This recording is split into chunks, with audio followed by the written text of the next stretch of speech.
All right, and we're back. My next guest is a very, very interesting person who I met through LinkedIn, actually, a number of years back. And it was an interesting mistake on my part. I thought she was an instructor at Liberty Mountain or Ski Liberty, one of the two, I can't remember which, but it was a mix-up, and I was trying to work with a company called Snowflex. They make the carpeting. So it was the Christian university that I thought she worked at, but turns out that wasn't exactly the case. She is an adult entertainer for, monetary purposes and other things we'll talk about, but really a snowboarder. And that's the most important thing. She's also a master captain and goes out in the ocean fishing and doing all kinds of other excursions. So please welcome my next guest and snowboarder, Micha Angela. How you doing? Sure. Thank you. Good so to much see you. Great. So, Hi, everybody. welcome to the show. Thank you. As I've said, I always want to have different and interesting people. It's not that hard. It's not all that hard to get pro snowboarders here if you know them, or if once we get better at production, I think it'll be easy to rope them in. But I always meet interesting people through snowboarding and in life, and Micha, you're one of those people, and I find you fascinating just because you're dedicated to snowboarding. You've lived in South Shore for how long now? It's been since 2015. All right. How many years is that? Well, 7 years. Okay. It would be 7 years. Yeah. How long I have moved in there sort of as a last resort. When I first moved to California, my involvement with the industry took me to LA. And at that time, I didn't know what I was doing. I was naive and green and scared, and LA did not work, and nor did San Francisco. But I knew I could speak ski town language because I grew up, well, I didn't really grow up, but I forced my way into the ski world. Like you, Steve, none of my family skied. Nobody snowboarded, nobody skied, nobody even really knew where the local mountains were. So I had to go to great lengths to get onto the snow when I was younger. And then after graduating from high school, it was either go to work or go to college, and I wound up quitting my job at BWI Airport and packing my car up and driving to Vermont. I had an instructor at the school that I went to. I got kicked out of high school like 2 months before graduation, and they sent us to an alternative school, which was the best thing that ever happened to me. At the time, hell no. It was the stigma of, God, you got kicked, you got expelled. But it was an adventure education school, so we spent our days learning about self-confidence and rock climbing, and for a high school kid to not have to worry about math and history, but to get to go kayaking and rock climbing. And we also got out earlier. And we started later. It was great. I mean, it was every high school kid's dream. But one of the instructors there, he and I made a connection, and he was a ski instructor at Smugs and had been on Dead Tour. And Baltimore County, which is where that school was, didn't realize that he had an acid felony.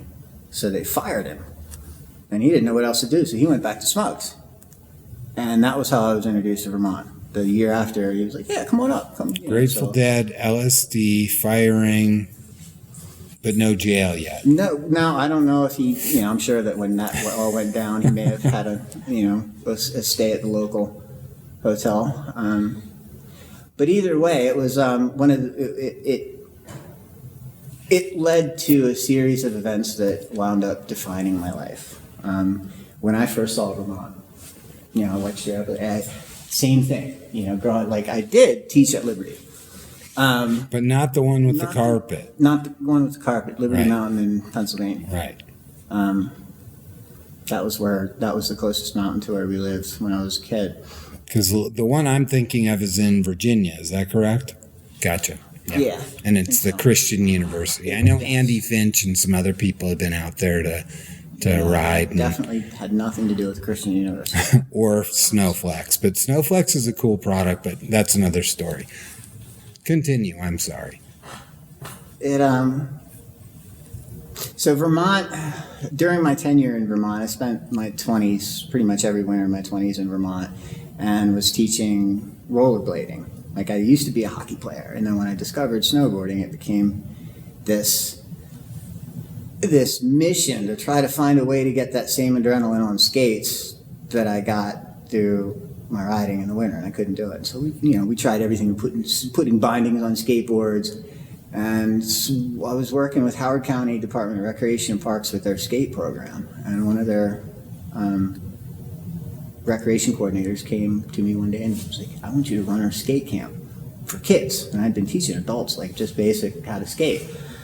And she pointed at the ramps, and I'd never skated a ramp before. And it took a while, but between that program and then a handful of other instructors that I brought onto the program, we all sort of taught ourselves how to ride the ramps. And we went from the big regular rollerblade wheels to the aggressive skate wheels. And then I wound up I started Unbound Ground when I was 16, which was at first Inline Skate Resources, which was just some sort of program where we were going to teach people how to rollerblade. And that wound up getting picked up by America Inline, not America Online, but America Inline, which is like a conglomerate skate camp company. And we ran camps all over the Baltimore and DC, the whole Mid-Atlantic area. And Unbound Ground was put under America Inline's insurance policy. So all of a sudden I had this $1 million insurance policy umbrella to work with. And we were building camps and had two guys show up in the parking lot one day with cigars, and they were like, we want you to come run our camp. And the next thing I know, I found myself in Gary Ream's office. And it was from Woodward. From Woodward. I know Gary Ream. Gary, I haven't seen Gary for many, many years. Hi, Gary, if you're watching. It was off season. I just showed up in his office, and he was like, what can I do for you? I was like, I want to help you run your camp. Literally, that's what I said. And he kind of looked at me sideways. He said, go downstairs and talk to a guy named Bob Lewis. And that's how Woodward started. Initially, because I was with America Inline, I was sort of doing a recon mission. I wanted to see what was so special about Woodward. But I wound up getting a contract at Woodward. And then the owner of America Inline told me that I had gone to work for one of his competitors, and he yanked my sponsorship. So there I was at Woodward, but I had lost my ride, so to speak.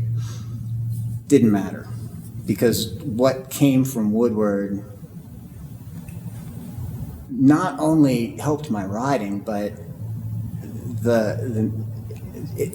learning how to eat. I was taught to eat your salad first, right?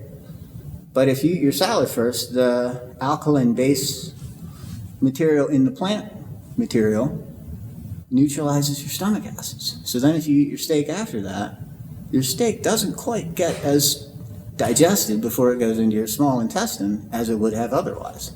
So in Italy, they eat the salad after the steak. A nutritionist at Woodward taught me that. And so I started to apply it, and it really made a difference.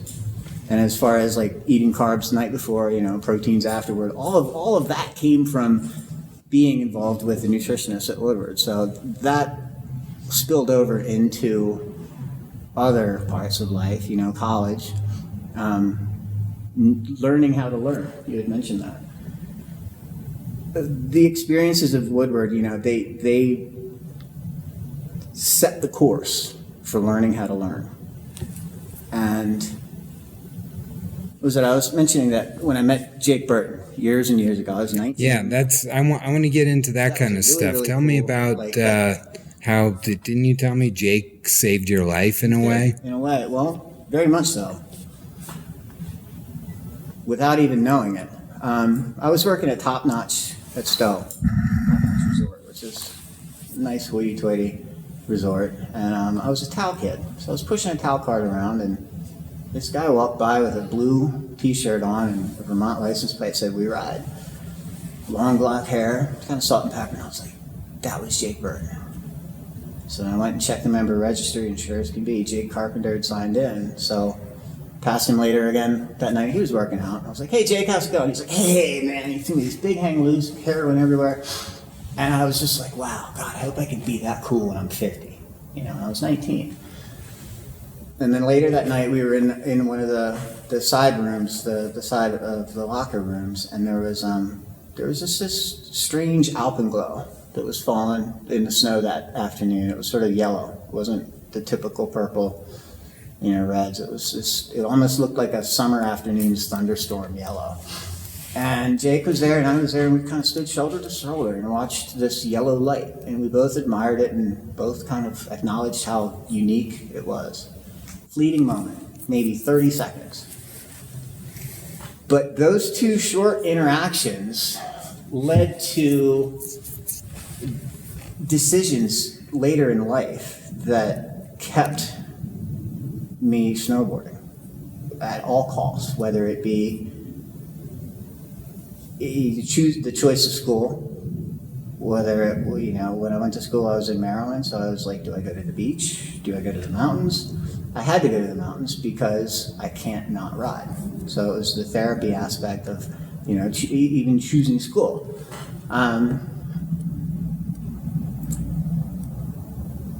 Everything in my life, it can basically be tied back to snowboarding, and a lot of my friends who don't ride get kind of tired of hearing me say, "Oh, well, because of snowboarding," but it's true. The confidence that riding taught, when you're on the edge of that cliff, you can't really see what you're dropping into. You saw it on your way up, it's there, but you can't see it now because you're looking down over it. You can toss a little rock and see what the rock does and be like, okay, well, that's what I'm going to do if I do it. But that's still that last second where you drop and you can't see what you're dropping into. That confidence has there's when I first went to Johns Hopkins in Baltimore, and I was looking for help. I didn't know that I was going to be diagnosed with gender dysphoria. I knew I had issues, I knew I had problems that I couldn't answer. I couldn't answer my own questions anymore.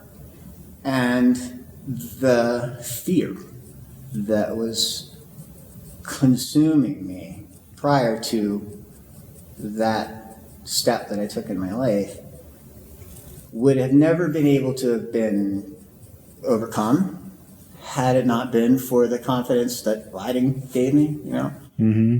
And it sounds like also the experience of working in Woodward too. It all tied together, everything. And at, looking forward, it's impossible to connect the dots. You can only connect them looking backwards. So you have to trust in something, karma, destiny, your gut, and know that it's all going to work out, even though at the time you have no, it's the scariest thing in the world because you don't know. But that gut trust and that knowing, even though you don't know, but you know because your heart and your gut tells you so, that intuition was honed through riding. So what, sorry to interrupt, but I'm just curious, what did you... Stop me because I'll talk and talk. Well, I want to keep the directions, a little bit, focused. And I'm just curious about being diagnosed with gender dysphoria. So what exactly is that? Euphoria. And how do you deal with something like that? What goes through your mind and what goes through your body, I guess? Well, what goes through my body, that can vary from day to day. That's a lot of question. I knew when I was 3. Well, I'll cut you off if it goes too long, but you have the floor. There's all sorts of depth there. They didn't have any words for it when I was a little kid. I tried to let my parents know that I was put in the wrong box at the baby factory, but all that I saw in their eyes was fear and disappointment. So back in the early 80s, when that was, that's when it started. I began to, a lot of personal misrepresentations. Camouflage was a big part of it. And, I was the quarterback of my football team and wrestled and did all these things that guys are supposed to do because I was camouflaging my true self. And it's funny that I wore so much camouflage because now when I look back at it, I was like, it really was I was hiding. It's like if you wear camouflage, nobody's going to mess with you, right? Is that also where you learned to be a boat captain too? Boat captain. And I'm not trying to just change direction. I want to keep going with what you're talking about, but I just made me think you must have been learning about boats at the same time. Driving a boat in heavy seas is exactly like snowboarding. It's exactly like riding your board in the bumps and the trees. Your angle of attack, your approach, your speed, it's all the same. I've been running boats since I was a little kid. So that was part of the camouflage that you're talking about too, a little bit. Just, aren't you from an area that is by the water? Yeah. It overlapped because of the fishing and the hunting and everything, but the boat, I loved taking people out on my boat when I was a little kid. I had this little 12-foot pram that I started a charter service on, and it worked. I had a customer, and we actually caught a nice fish. I love to fish, so it's more of an excuse for me to go fishing. The whole reason I got my captain's license was so that I'd wind up captain of the fishing boat someday.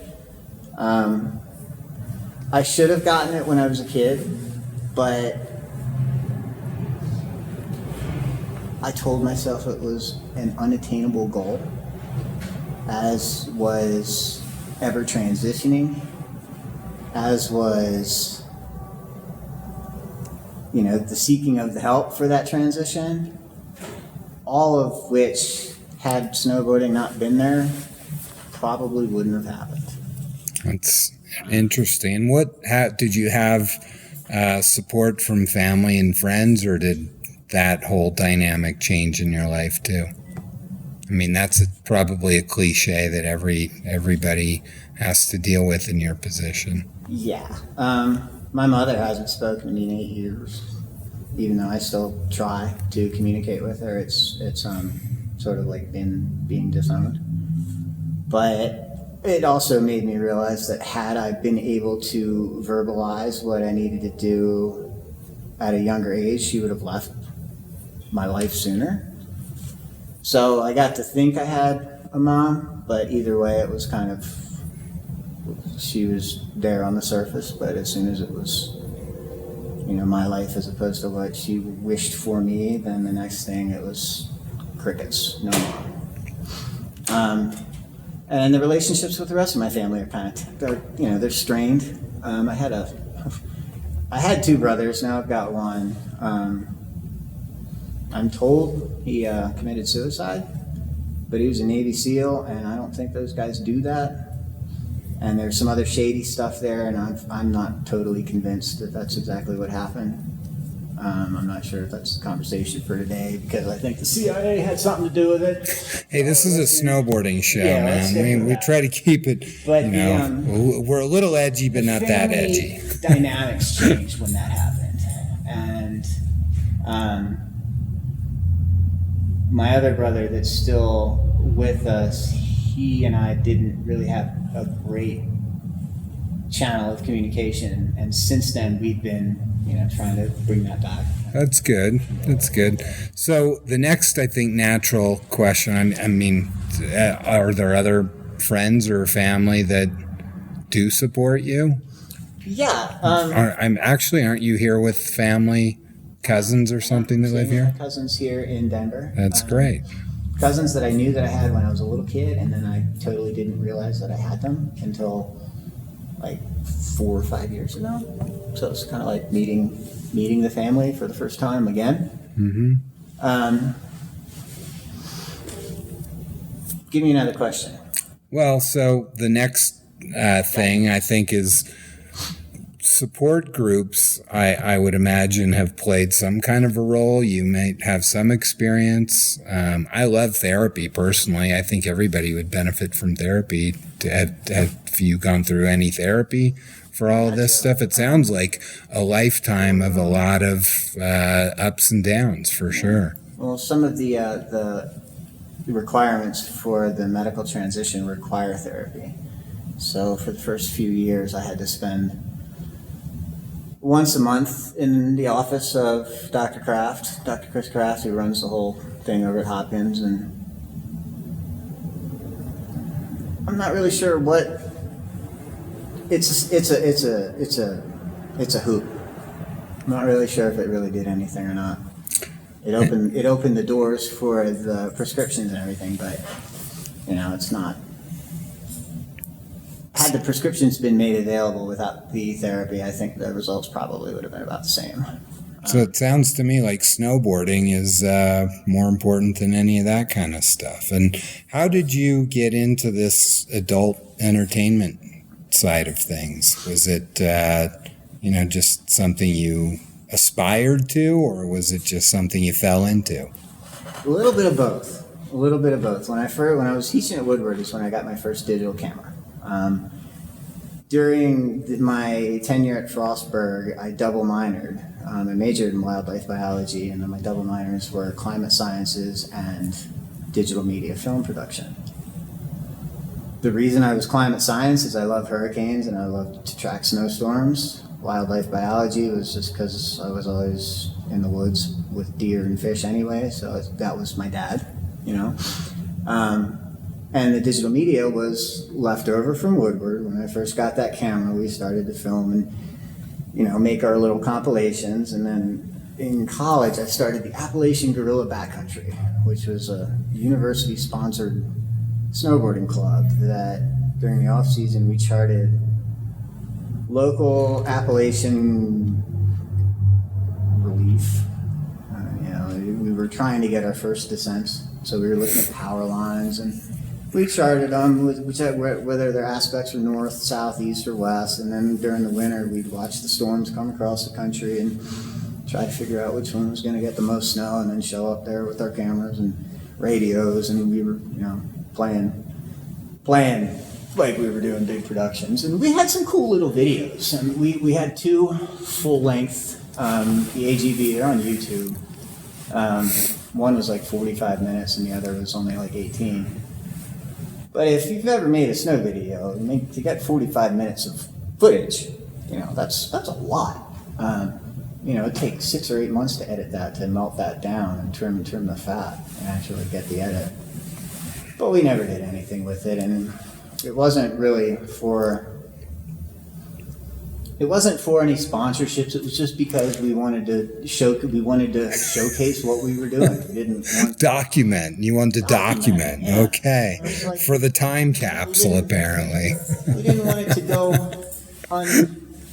unremembered. We thought it was so unique with what we were doing. I'm afraid people will remember me. Well, sometimes that's a philosophical question to dig into. Oh, people remember. Well, hey, back on track here. How'd you get into the adult business? That's what we're talking about. I dodged that question really well. Yeah. All right. I mean, we don't have to talk about it, but, that's on my list here. Okay, well, I was, actually, I was getting on answering that, the digital camera. Quietly, when we were doing those snow videos, I had this thing in the back of my head. I was like, I'm going to do porn.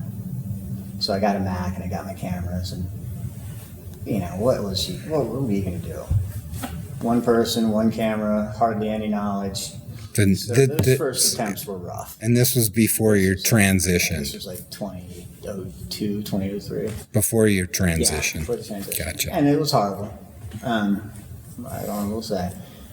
But then when the transition started, I sort of revisited that I'm going to do porn thing. And I really wasn't expecting it to work. And and I got this invitation. We were on Facebook, and I was putting some pictures out, and I got this invitation. I'd found myself in this network that was called Groovy. And I got this invitation to attend an award show in Hollywood. Me? Really? Okay. From this fella named Stephen Groovy. And so I made the arrangements to go to LA. I was like, God, I can't not go. Who gets invited to that?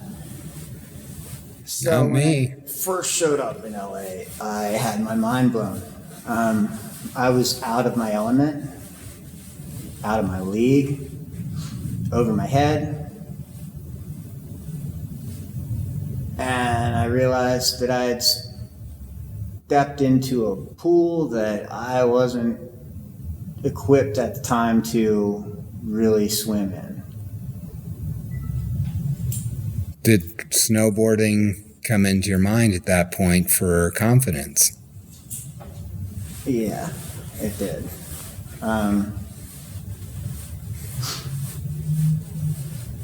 I should have waited another year because I was only 10 months into the hormonal process, the replacement therapy.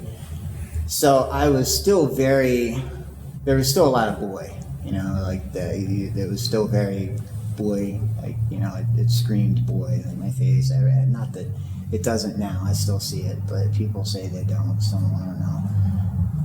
It was an eye-opening experience. I remember being in this room at one of the producers' parties and was waiting for the trans girls to show up. I was like, well, when are they going to get here? I was in this room full of beautiful women. And then I realized they were already there. And they were the trans girls. And I was like, oh shit, what have I done? That's how it started.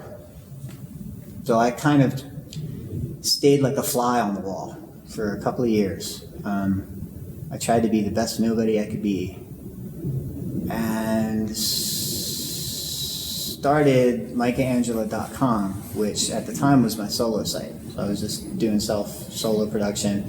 Had a couple of photographers that worked with me that we did some more content production on. And then MichaAngela.com turned into Michaangela Productions, and I found myself moving from performer to producer.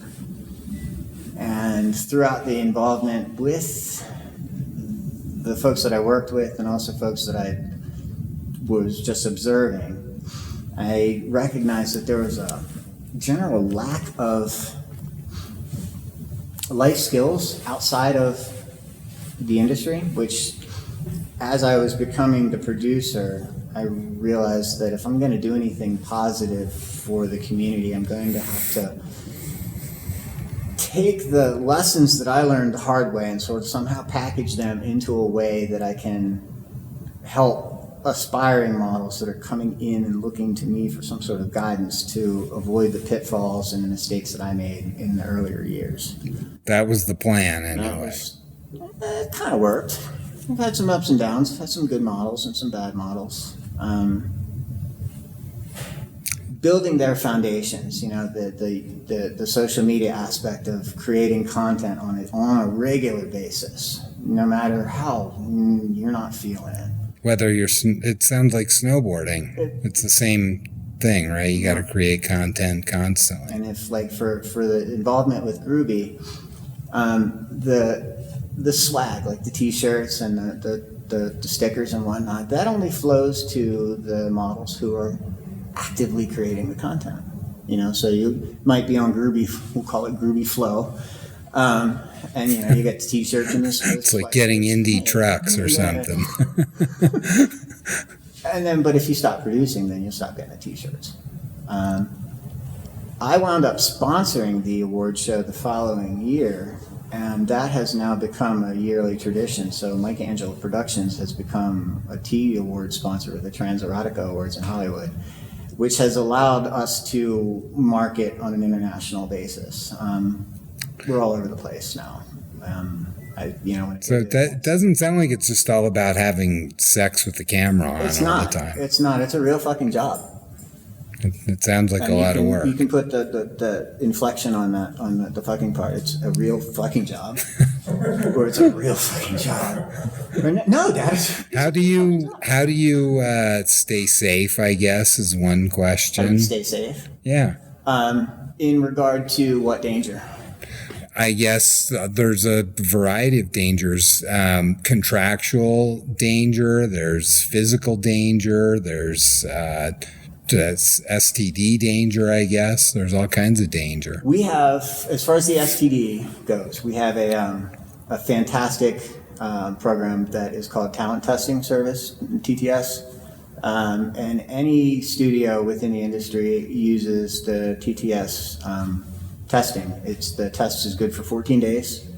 You're green lighted for 14 days. After 14 days, you got to go get tested again. Within my production, I make 72 hours because a lot can happen, especially during the COVID years. Because some of my camera operators were pushing their golden years. I didn't want to put them in any situation with anybody who was COVID-free 10 days ago, but then they went to the supermarket and now they're on set. So even though TTS allowed for 14 days, I cut it down to 3. Gotcha. So another interesting question I have for you is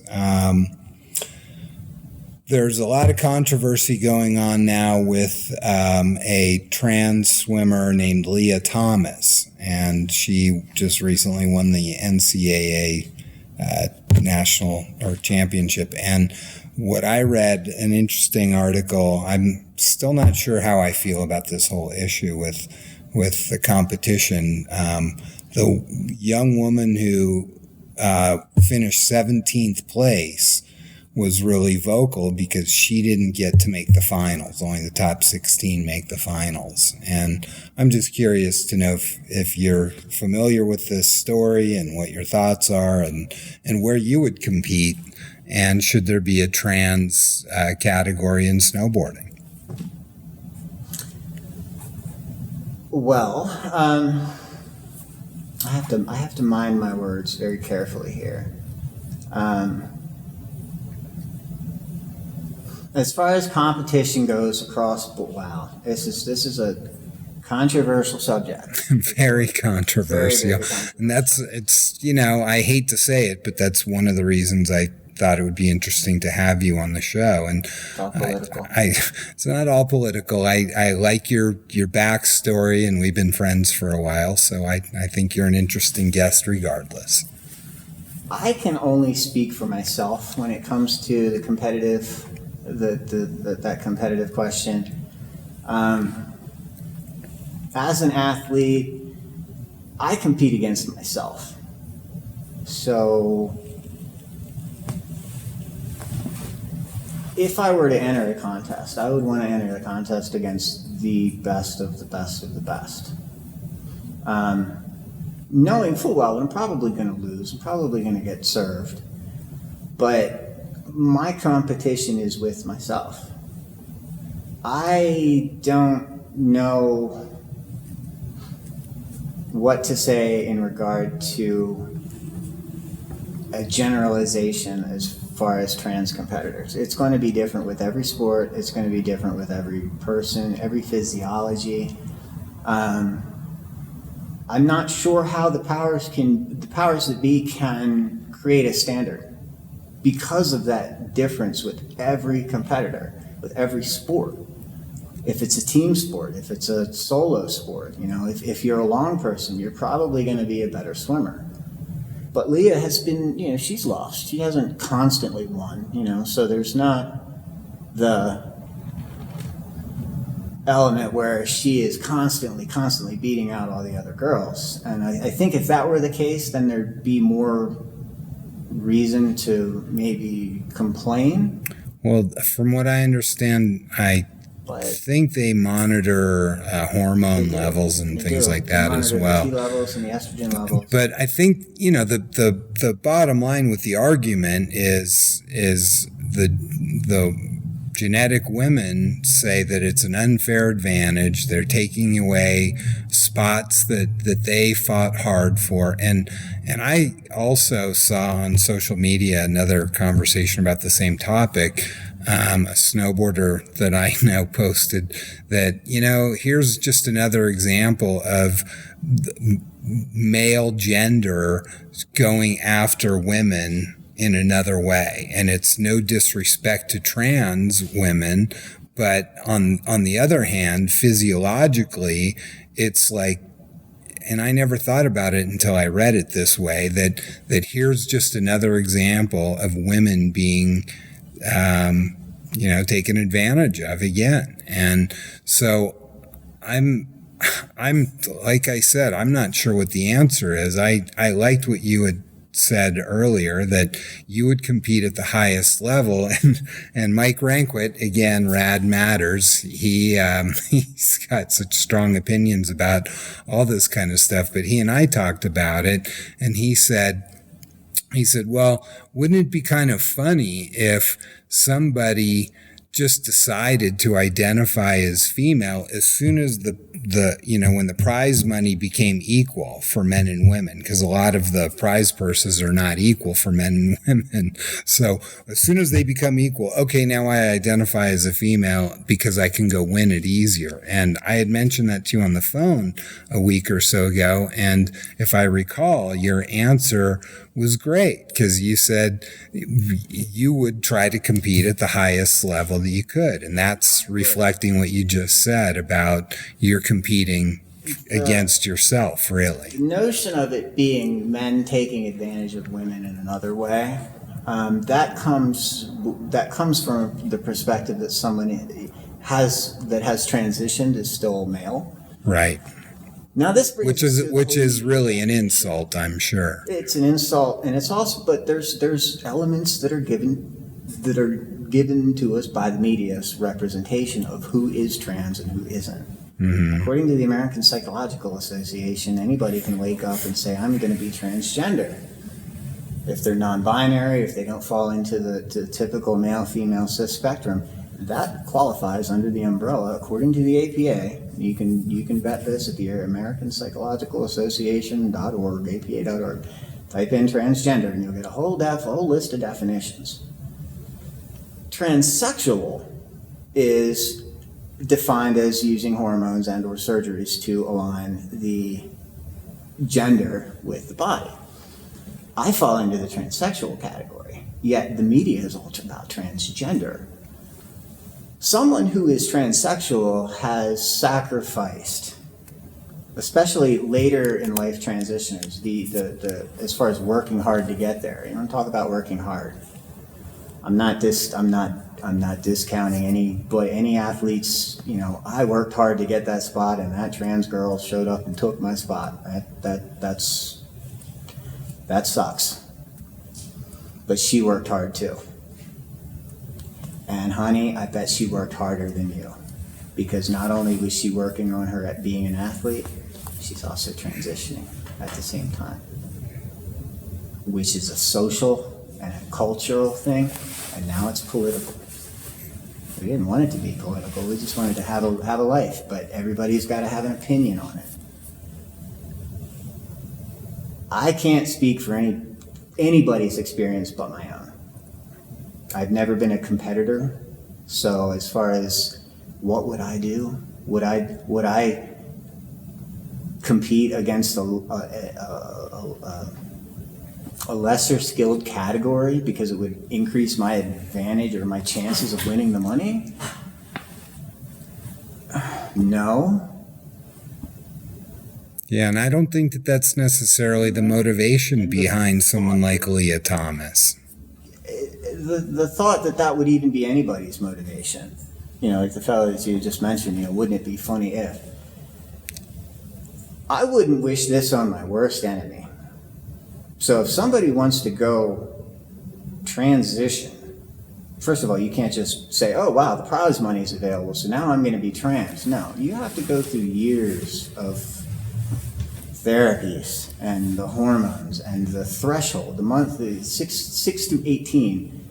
It's like taking your entire life and representing it as a bowl of spaghetti. Okay, every little noodle in that bowl is another piece of your life. And you throw that entire bowl against the wall to see what sticks. And most of it falls to the floor.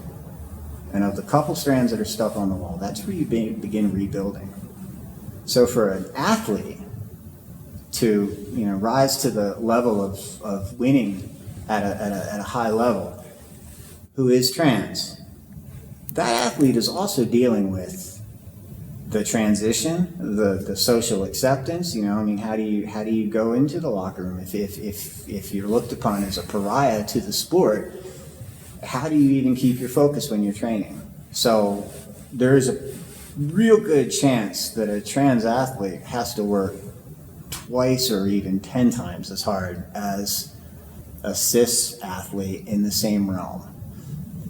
And it's not just the athletic portion of it. It's the psychology. It's the being belittled.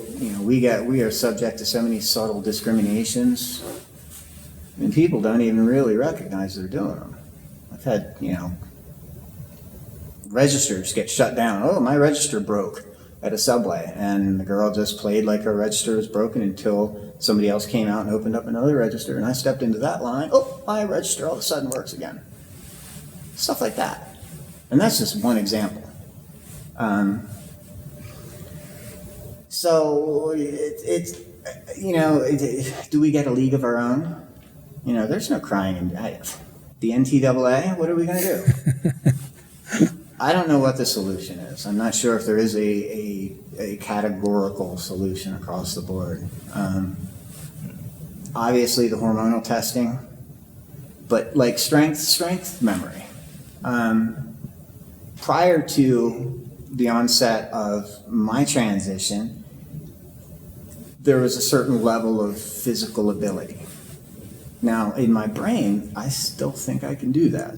So I'll put myself in a situation where I got to do this, and the next thing I know, I'm smoked. Like, I don't have the stamina. I might have the strength, but it comes in a much shorter burst. So as far as maintaining that strength throughout an entire ordeal, maybe I've fallen out of shape a little bit. Maybe I, got to get my... That's age, isn't it? Get my a little bit. Back, right? But at the same time, I definitely know that there's not the stamina. It's not there anymore. So I don't know if somebody could say, oh, well, you were once able to compete at that level, so you should still be able to do it. No. The hormones are real. They really do change everything. And that needs to somehow, I think it's going to have to be different for every sport. And I'm not sure who the people are to make those decisions. It's going to have to do something with the WPATH, which is the World Professional Association for Transgender Health. And they set all the medical guidelines and everything. So having WPATH be involved is probably a good idea. Cool. Well, so what's in the plans for your future? Besides this tour, you're on some kind of a tour right now, and yes, and then what are your goals in life and snowboarding? In life, I'm going to try to die young as late as possible. That's awesome. I got to get to Hawaii, and that'll be all 50 states. Knocked Alaska out last year. I still got to catch a blue marlin. I would love to win an award in Hollywood. My first couple of years when I was involved in the industry, that was very much my focus. But I've also kind of accepted the fact that might probably. What about snowboarding? If somebody would like to give me an award for snowboarding, that's cool. But not awards. What do you want to do in snowboarding? Just ride powder? Or what's your favorite kind of riding? Oh, goodness. Everything. I love to ride the bumps. Bumps are trees without the consequences. Bumps? You and Andy Hetzel. I love bumps. Coming from Vermont, trees were a big deal. So I love my backcountry, love my trees. I don't really have any. I think I want to, as far as my snowboarding goals now, to be able to do it forever. I don't have to ride at any particular level. I just need to be able to do it. And I think at this point, if I can be 80 and still making turns, I got 40, 30, 35 years to go, All right. But double what's already been done and add a few, then we can get there. So I don't Betty feathers. Was it Chloe Kim this past year? Yeah. Commenting on slut strands. Slut strands. I don't like slut strands either. It just has a negative connotation to it. So why not Betty feathers? And then that got me thinking about some products, and I've been building it. I haven't really figured out how to get them made yet, but it's a specialized beanie that has a design in it specifically to hold a Betty feather or a slut strand. But you don't want to call it a slut strand. It's a Betty feather. Betty feather. But when we talked about that earlier, I said skate Betties. I don't know that was always the most complimentary term. Yeah. It's on the drawing board. All right. Well, if I can help in any way, I think you just need to contact a beanie company and they'll make it for you. Somebody who knows how to, I have a friend. I know I somebody. have like a thin beanie that can not take up a lot because, we girls have a lot of hair. So a regular, like a cotton beanie over top of hair inside of a helmet, it's squished. So it has to be like a thin material but still warm. Kind of like maybe like an Under Armour material or some sort of a thin neoprene or not neoprene, but something like that. Well, is there anything on this set that you see? This is the game we play here. We're going to try it again since Yatko decided he was going to tell a story. You have your option. You can pick anything on the set, and either you tell a story about it or I will tell a story about it. And it's a short story. You only have like 30 seconds. Okay. Anything, anywhere around here. Wow. Well, okay. I gotta give a shout out to the Groovy Company because I wouldn't be here. Nobody ever wants me to tell a story. Sorry. I wouldn't be able to claim any of this if it wasn't for a Groovy production. So this shirt, what was this? I think this was 2019, the Groovy shirt that came out. Steven, Crystal, I love you. Thank you so much for everything that you've done over the years. Long live Groovy and long live Training Porn. All right. Well, thanks for being on the show. I appreciate it. Don't ever quit snowboarding, and we'll go shred some pow next year. Kirkwood or Heavenly. Yeah, it was kind of a bust riding this year. It was a little. That day was so light, the light was so flat. I couldn't spin. All right. Well, thanks again to both of the guests here, and we will be right back with some parting words.